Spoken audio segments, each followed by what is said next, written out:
उन्होंने बात की कि पीस हम चाहते हैं कि उन्होंने बल्कि ये जुमला कहा कि हम न्यूट्रल नहीं हैं, हम अमन के साथ हैं। ये बात प्राइम मिनिस्टर मोदी ने की। किसने सोचा था 1947 में एक मुल्क जो आज़ाद हो रहा है वो 76-77 साल के बाद वो दुनिया की दो बड़ी सुपर पावर्स, रशिया किसी दौर में जब पहले सुपर पावर हुआ करता था, अब तो खैर मुश्किल में है, लेकिन रहा है, उनके दरमियान जो है वो पीस डील्स कराएगा। जेलेंस्की को उन्होंने जप्पी डाली। रूस यूक्रेन युद्ध को लेकर बड़ी खबर आपको बता दें, दिल्ली में शांति समिट हो सकती है। नरेंद्र मोदी जो हैं, क्योंकि उनके बहुत अच्छे ताल्लुकात हैं प्रेसिडेंट पुतिन के साथ, और कहा जा रहा है कि एक ही ऐसा बड़ा इंपॉर्टेंट मुल्क है जिसके दोनों साइड पे इंपॉर्टेंट ताल्लुकात हैं। अमेरिका के साथ भी बड़े इंपॉर्टेंट है और रशिया के साथ भी है। इंडिया ने ये काम करके दिखाया। आज उन्होंने जो 30 सालों में जो काम किया, अपने लोगों को ट्रेन कर करके बाहर भेजा।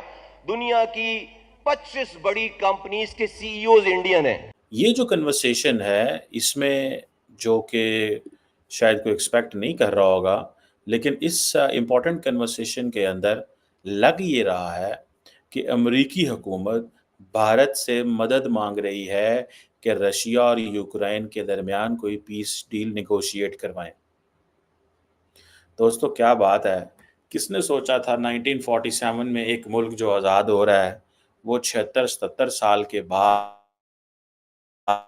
वो दुनिया की दो बड़ी सुपर पावर्स, रशिया किसी दौर में जब पहले सुपर पावर हुआ करता था, अब तो खैर मुश्किल में है, लेकिन रहा है, उनके दरमियान जो है वो पीस डील्स कराएगा।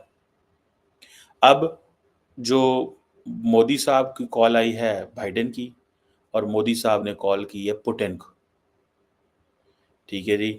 और एक ही बात हुई है, और बात हुई है यूक्रेन के ऊपर, बात नहीं हुई बांग्लादेश के ऊपर, बात किसी और टॉपिक के ऊपर नहीं हुई, ठीक है। सो इसका मतलब ये है कि जो इंडिया की मदद है अब अमेरिका को चाहिए। ये है इम्पोर्टेंट डेवलपमेंट। अब देखें, जब नरेंद्र मोदी साहब यूक्रेन गए तो किसी ने ये सोचा नहीं था, या कुछ ऐसा प्लान में था नहीं, या कोई सोच नहीं सकता था कि इसका मकसद ये हो सकता है कि नरेंद्र मोदी जो हैं, क्योंकि उनके बहुत अच्छे ताल्लुकात हैं प्रेसिडेंट पुतिन के साथ, और कहा जा रहा है कि एक ही ऐसा बड़ा इंपॉर्टेंट मुल्क है जिसके दोनों साइड पे इंपॉर्टेंट ताल्लुकात हैं। अमेरिका के साथ भी बड़े इंपॉर्टेंट है और रशिया के साथ भी हैं। अब चाइना के अमेरिका से उस तरह के अच्छे ताल्लुकात नहीं हैं कि वो, लेकिन उनके रशिया के साथ ज़रूर अच्छे ताल्लुकात हैं, ठीक है। अब क्वेश्चन ये आता है कि नरेंद्र मोदी गए वहाँ पे, और एक क्वेश्चन ये था कि प्रेशर डाला वेस्ट ने, अमेरिका ने, कि नहीं, मोदी को जाना चाहिए, ठीक है। लेकिन मोदी जो है वहाँ पे गए, और आपने को याद होगा कि जब ज़ेलेंस्की ने ये बार-बार कहा कि नरेंद्र मोदी के पुतिन से बड़े अच्छे ताल्लुकात हैं, वो जंग बंद करवा सकते हैं, कोई डायलॉग करा सकते हैं। इसका मतलब क्या है? इसका मतलब ये है कि जो इंडिया जो है, उसको ये चीज़ें पिच की गई हैं। इंडिया को ये कहा गया है कि आप हमारी हेल्प करें। अगर इंडिया को ये ना कहा जाता, तो इंडिया, ज़ाहिर बात है, how was it this possible? ये कैसे मुमकिन था? ठीक है। अब वो पुतिन साहब से जो जप्फी डाली नरेंद्र मोदी ने, वो तो नरेंद्र मोदी के काम आ गई, ठीक है। वो काम इस तरह आ गई कि आज अमेरिका को, यूक्रेन को और बहुत सारे मुल्कों की उम्मीदें नरेंद्र मोदी से जाग पड़ी हैं। देखिए, नरेंद्र मोदी ये डील करवा सकते हैं या नहीं करवा सकते? ये नेगोशिएशन होती है या नहीं होती? डायलॉग चलता है या नहीं चलता? लेकिन इम्पोर्टेंट चीज़ ये है, अब देखिए कि मोदी साहब की और जो ये हुई है, डिस्कशन हुई है, ठीक है जी। वहाँ पे प्राइम मिनिस्टर मोदी का जो ट्रिप था, बाइडेन ने पूछा कैसा रहा आपका ट्रिप, क्या हुआ? और उन्होंने बताया जी हमारे बड़े अच्छे पोलैंड, यूक्रेन से ताल्लुकात हैं, ठीक है जी। और इंडिया का जो वज़ीर-ए-आज़म है, ये अमरीकी कहते हैं कि जी इंडिया का जो वज़ीर-ए-आज़म है, वो मैसेंजर ऑफ पीस है। उसके पास मैसेज था पीस का, कि ह्यूमैनिटेरियन सपोर्ट की जाए यूक्रेन की, उसके एनर्जी सेक्टर की मदद की जाए। अच्छा, होता ये है कि एट टाइम्स अमेरिकन्स को ज़रूरत होती है कि उनके जो फ्रेंडली कंट्रीज़ हैं, जिनके साथ उनके अच्छे ताल्लुकात हैं, उनको ये कहें कि हमारा ऐसा पार्टनर जो मुश्किल में है उसकी मदद करें। जैसे कि इंडिया से ये कहा जाता था अफ़गानिस्तान की मदद करो। आज मुझे ये भी, मेरा ख़्याल है कि इंडिया से ये भी एक्सपेक्ट करते हैं कि आप यूक्रेन की भी मदद करें। ठीक है जी। गो कि अब हर जो भी टेलीफ़ोन कन्वर्सेशन या जो कॉन्टैक्ट होता है, उसमें क्वाड का ज़िक्र होता है, इंडो पैसिफ़िक का ज़िक्र होता है, बायलैटरल ताल्लुकात का ज़िक्र होता है, ठीक है जी। और ये चीज़ें हैं। अच्छा, वैसे एक चीज़ है कि सुनने में आया है कि जो मोदी साहब जो हैं उन्होंने उनका जो वो रीड आउट है, उसमें बांग्लादेश का ज़िक्र है कि बांग्लादेश की के हवाले से बात हुई है। लेकिन अमेरिकन्स जो मुझे याद आ रहा है कि अमेरिकन्स के रीड आउट में बांग्लादेश का ज़िक्र नहीं है। इट मीन्स कि बांग्लादेश का जो ज़िक्र है वो इंडिया ने उठाया है, अमेरिका नहीं उठाएगा। क्योंकि अमेरिका का वो मुद्दा ही नहीं है, पॉइंट ही नहीं है, उसको इस चीज़ से क्या गर्ज़ है कि भाई बांग्लादेश में क्या हो रहा है। उन्होंने कहा ठीक है, जो हुआ है सही हुआ है, अब आगे देखते हैं वहाँ पे क्या होता है। लेकिन इंडिया ये कहना चाह रहा था कि आप अ, तो दबे लफ्ज़ों में अमेरिका को ये कह रहा है कि आप हेल्प करें, पर्टिकुलरली माइनॉरिटी हिंदूज़ की वहाँ पे हेल्प करें।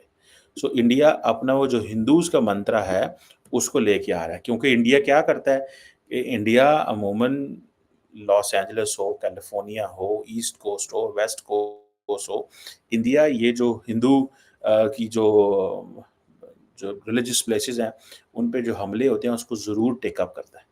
ये इंडिया ने काफ़ी देर से ये किया है। और कई लोग क्रिटिसाइज़ भी करते हैं कि भाई अगर ऐसी बात है तो इंडिया के अंदर 20% मुसलमान हैं, फिर उनका भी ज़िक्र किया करें, बाकियों का भी किया करें। लेकिन ज़ाहिर बात है, उनकी गवर्नमेंट है, उनकी प्रायोरिटी है, वो क्या करना चाहते हैं। लेकिन क्वेश्चन तो ज़ाहिर बात है, उनसे पूछा जाता है कि आप एक मज़हब का करते हैं तो दूसरे मज़हब का भी किया करें। ख़ैर, ये जो अब चीज़ है, इससे ये पता चलता है कि और साथ ही फिर मोदी साहब ने पुतिन को भी कॉल में ला दी और पुतिन को ये कहा कि पायन जो ये ताल्लुकात हैं, इनके ऊपर कहा यही है कि जो रशियन वज़ीर-ए-आज़म सदर से बात हुई है वो इंडिया रशिया बायलैटरल समिट के हवाले थे। ठीक है जी, कि जो हमारा जो समिट हुई थी, बड़ी अच्छी हुई थी। रीजनल इंटरनेशनल इश्यूज़ पे हमने बात की और रिसेंटली जो मीटिंग्स हुई उसके हवाले से बात की। बेसिकली शायद पुतिन साहब को ऑन बोर्ड लेते होंगे। अब होगा ये जो मेरी अंडरस्टैंडिंग है। मेरी अंडरस्टैंडिंग के मुताबिक एक अमेरिका ने और इंडिया ने एक ओपन स्टेटमेंट्स जारी कर दी हैं, अब सीक्रेट डिप्लोमेसी होगी। अब डॉक्टर जयशंकर जो है वो या तो रशियंस के साथ ये रशियंस, अमेरिकन्स, यूक्रेनियंस के साथ अपने फॉरेन ऑफिस को एंगेज कर देगा और वो कहेगा कि भाईजान आप लोग अपने बंदे अपॉइंट कर देंगे, डिप्लॉय कर देंगे। वो बंदे जो हैं वो डायलॉग डिस्कशंस वो करते रहेंगे उनके साथ। लेकिन एक दफ़ा ओपन डिस्कशन होना ज़रूरी है।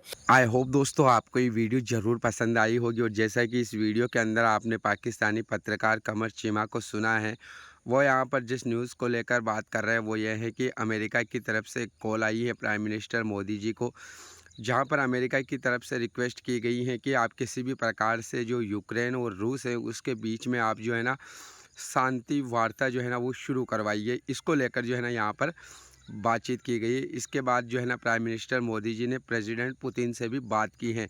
इसके अलावा एक खबर और ये भी है कि यूक्रेन के जो प्रेसिडेंट है जेलेंस्की, उन्होंने भी संकेत दिए हैं कि न्यू दिल्ली के अंदर जो है ना शांति वार्ता जो है ना हो सकती है। तो अब इसी को लेकर पाकिस्तान का मीडिया डिस्कस कर रहा है और जैसा कि वीडियो की शुरुआत में आपने देखा कि जो पाकिस्तान के पत्रकार है कमर चीमा, वो खुद बता रहे हैं कि भारत का जो कद है पूरी दुनिया के अंदर कितना ज़्यादा यहाँ पर बढ़ चुका है और मोदी सरकार के आने के बाद खासकर भारत अपनी फ़ॉरेन पॉलिसी को लेकर किस प्रकार से उन्होंने काम किया है और आज पूरी दुनिया के अंदर जो है ना भारत की बात सुनी जाती है।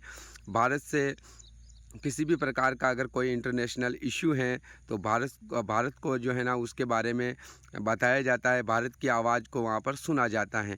तो बाकी आपने पूरी वीडियो देखी, अगर आपको कुछ कहना है तो कमेंट करके ज़रूर बताना। हम मिलेंगे अगली नई वीडियो में, तब तक के लिए आप सभी का बहुत बहुत धन्यवाद।